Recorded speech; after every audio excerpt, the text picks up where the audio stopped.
Estamos no tempo da Quaresma e a tradição cristã antiga recomenda que neste tempo haja da parte dos fiéis, dos cristãos fiéis, dos fiéis cristãos, uma atenção especial a três práticas que são exercícios espirituais. E Jesus fala destas três práticas no Sermão da Montanha. Ele orienta os seus seguidores sobre como executá-las, como vivenciá-las. E essas três práticas são a oração, a esmola ou caridade, você ajudar quem precisa, que está numa situação pior do que a sua, e o jejum. Não que você só vai fazer isso nessa época do ano. É claro que qualquer pessoa pode praticar e deve o ano inteiro, a vida inteira. Mas o tempo da Quaresma é especial para nos ajudar a lembrar e a pensar e a meditar nessa situação. Eu gostaria de comentar hoje aqui sobre uma dessas práticas, que é o jejum. Jejum é uma abstinência de alguma coisa. Você se abstém de algo, você está jejuando daquilo. E existem diferentes tradições envolvendo a tradição do jejum durante a Quaresma. Alguns ficam os 40 dias sem se alimentar de carne vermelha. Outros ficam sem ingestão de carne vermelha apenas às quartas e sextas, durante esse período de 40 dias. Outros ficam sem ingerir carne vermelha durante as sextas-feiras apenas. Outros ficam sem ingerir carne vermelha apenas na sexta-feira santa, sexta da paixão. Ou seja, varia muito. Não há nenhuma regra determinada, fixa, estabelecida, dizendo que deve ser assim ou assado. Outras pessoas resolvem intimamente que durante o período da Quaresma não vão ingerir chocolate, porque gostam muito. Outros decidem que não vão fazer uso de nenhuma bebida alcoólica durante estes 40 dias. Enfim, varia de acordo com a pessoa. Determinar o que eu vou deixar de fazer durante a Quaresma cai naquilo que Philippe Melanchthon, um dos reformadores protestantes, ele é amigo de Lutero. Melanchthon esteve lado a lado com Lutero no início mesmo do protestantismo. Melanchthon usou a palavra grega adiáfora, para algumas situações da vida que, biblicamente, elas não são nem proibidas nem ordenadas. Ou seja, são situações neutras, que na Bíblia não tem nem mandamento, nem proibição. Muita coisa na vida cai no adiáfora. Nós temos claramente na Bíblia o que é proibido. Por exemplo, não furtarás, não dirás falso testemunho contra o teu próximo. Nos dias de hoje a gente atualizaria dizendo, não espalharás fake news nas redes sociais. Proibido, não faça. Temos aquilo que é claramente ordenado. Honra a teu pai e a tua mãe. É mandamento, é ordem.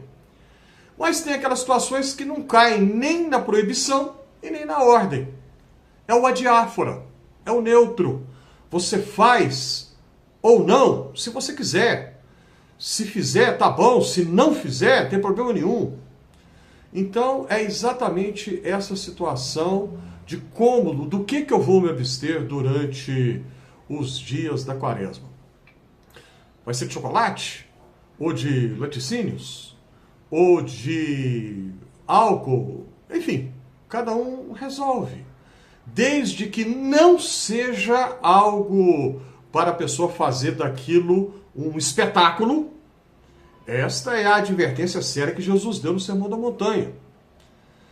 Ele orientou os seguidores dele que quando jejuarem, então ele está pressupondo que os seus seguidores vão praticar jejum uma vez ou outra na vida. Então, quando isso acontecer, não façam um espetáculo disso. Não façam para serem vistos pelos outros. Não façam querendo aparecer. É uma coisa entre você e Deus, ponto final. Ninguém tem nada a ver com isso, ninguém precisa saber. Ninguém tem que saber disso. Muito bem.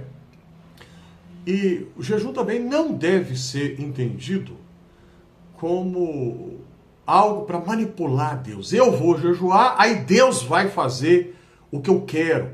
Isso, aquilo ou aquilo outro. Não, de jeito nenhum. Deus não é manipulável. Na magia, as pessoas podem manipular forças espirituais, entidades sobrenaturais, numa base de troca, né? Oferece algo para aquela entidade para receber em retorno o que a pessoa quer, ou precisa, ou deseja, sei lá. Né? Mas na vida com Deus, nas escrituras sagradas, na Bíblia, o Pai de Jesus Cristo não é manipulável. Não tem, a gente não vai fazer isso. Se eu jejuar, Deus vai fazer isso para mim. Não, de jeito nenhum. O jejum também não deve ser confundido com dieta. A pessoa precisa perder peso. E aí, vou fazer um jejum na quaresma e tudo para perder peso. Não é por aí. Se a pessoa precisa fazer modificações na sua dieta e se precisa perder peso, isso é uma coisa, são razões médicas que orientam isso. A prática devocional espiritual do jejum tem outro objetivo, outra finalidade. No jejum também, se alguém resolve fazer, por exemplo, a pessoa diz, ficarei os 40 dias da quaresma sem comer chocolate que eu gosto muito. Aí a pessoa fica aflita depois, angustiada e desesperada. Quantos dias faltam ainda para a quaresma acabar? Alguma coisa está errada aí. Não é para ser uma tortura. Não é para ser algo que vai gerar aflição, agonia, ao invés de gerar paz. Percebe a diferença? O jejum nos ajuda a olhar para dentro de nós mesmos. Quando você se abstém de algo, pode ser alimento, ou seja o que for, você se abstém de algo por um tempo, você estabelece o prazo, né? Vou me abster disso, daquilo ou daquilo outro por tal período de tempo. Né? E aí isso vai fazer você olhar para dentro de você mesmo, você mesma. Isso ajuda você a fazer um autoexame, ajuda você a se conhecer melhor, ajuda você a olhar o que verdadeiramente te incomoda na sua vida. Você pode pensar que está com uma irritação, está nervoso ou nervosa, porque está sem comer, ou está sem beber Coca-Cola, isso é apenas o sintoma, mas a causa, a sua irritação não é porque você está sem beber Coca-Cola há tantos dias, ou porque você quer muito fazer algo e não está fazendo. Não, isso é apenas a causa, o sintoma está... Perdão, falei errado, é o contrário. Isso é apenas o sintoma, a causa está dentro de você. Então o jejum é um tempo que nos convida, se você o pratica, a olhar para dentro de você e você sentir paz enquanto se abstém daquilo. Quer dizer, você não está preso, não está presa por este hábito ou por aquela outra questão, seja lá o que for. Né? Você vive em liberdade diante de Deus e nada vai te prender. Esta é a ideia do jejum. Você se abster de algo por um tempo, por um período, para aprofundar o seu relacionamento com Deus. O jejum também ajuda você, especialmente se você fizer um jejum de alimentação, de comida, que é o tipo mais comum que tem. Ajuda você a olhar com mais compaixão, com mais misericórdia para aqueles que fazem jejum, porque são obrigados porque não tem outra alternativa, porque são pobres, porque estão em situações de risco, de fragilidade social muito grande. Pessoas que vivem numa condição infinitamente pior do que a sua. A nossa tendência é muitas vezes não ligar para essas pessoas como se elas fossem invisíveis.